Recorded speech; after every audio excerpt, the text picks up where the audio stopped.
danab oo ah kumaandooska Soomaaliya waxa ay leeyihiin tababar casri ah oo la mid ah tababarada caalamiga ah ay leeyihiin ciidamada caalamka. Tababarada ciidanku ay qaataan waxay iskugu jiraan kuwa aasaasi ah iyo tababaro casri ah. Kuwan waa askar cusub oo dhowaan loo qoray ciidamada danab. Waxay halkan ku qaadanayaan tababar. Ku guuleysashada tababar ciidan ma ahan wax sahlan. Waxay u baahan tahay adkaysi, xoog iyo dadaal badan.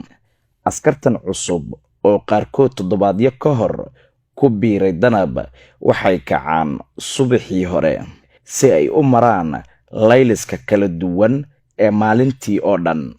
Cabdifataax Cabdullaahi Ciise oo ah ku-xigeenka madaxa qaybta tababarada ee danab waxa uu sheegay in hanaanka tababarada ay danab askarteeda siiso uu ballaaran yahay, isla markaasina ay ciidanka ka caawiyaan in ay guulo gaaraan.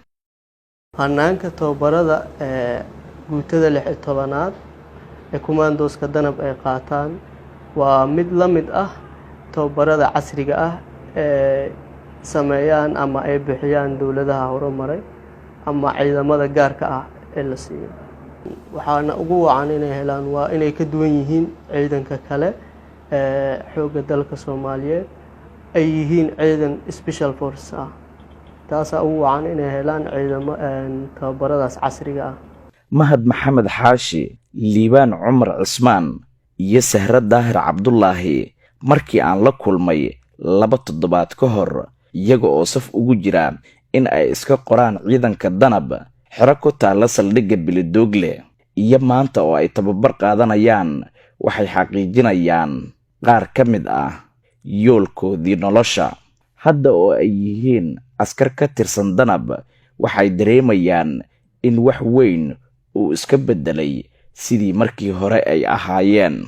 maalintaas hore ciidanka waxa u dhaxeeyo farqi aad iyo aad u weyn, sababtoo ah marka hore waxaan ka imaaday shacabnimo, haddana waxaa ku soo biiray ciidanka xoogga dalka Soomaaliyeed gaar ahaan danab. waxay iga dhigantaa farxad aad iyo aad u weyn, waana ku faraxsanaa weligay inaan ka mid noqdo ciidanka xoogga dalka gaar ahaan kumaandooska danab, waana ku faanaya. waxyaabo badan ayaa iska bedelay waayo awal qof shacabaan ah, hadeertaana waxaan ahay qof oo sida jimka oo kaleete fahantay, gaardiska oo kaleete, sid aabka, bush aabka, waxyaabo badan aan ka faa'iiday. waxaan ka faa'iidayaa taatiko adkaysi badan, dulqaad,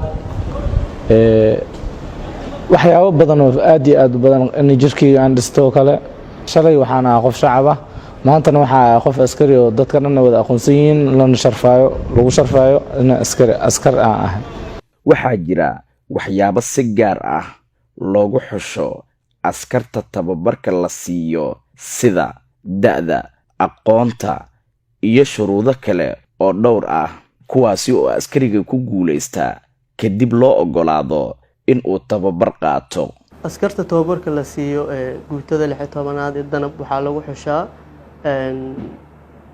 sidii kuwii hore loo xulan jiray, oo ay ka mid tahay qofka inuu yahay Soomaali ama wadanka uu dhashay, 2 qofka jir ahaan iyo maskax ahaanba inuu caafimaad qabo oo miirkiisu taam yahay, da'diisa inay u dhaxayso 18 ilaa 24,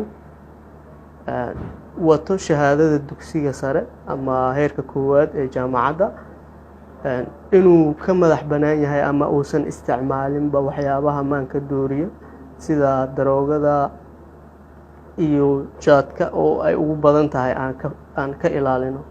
Tababarada casriga ah ay ciidamada helaan oo qaarkood ay ka caawiyaan saaxiibada caalamka waxay fududaysaa in ay helaan farsamooyin iyo xeelado ay kaga faa'iideysan karaan xilliyada ay ku jiraan howlgallada gaarka ah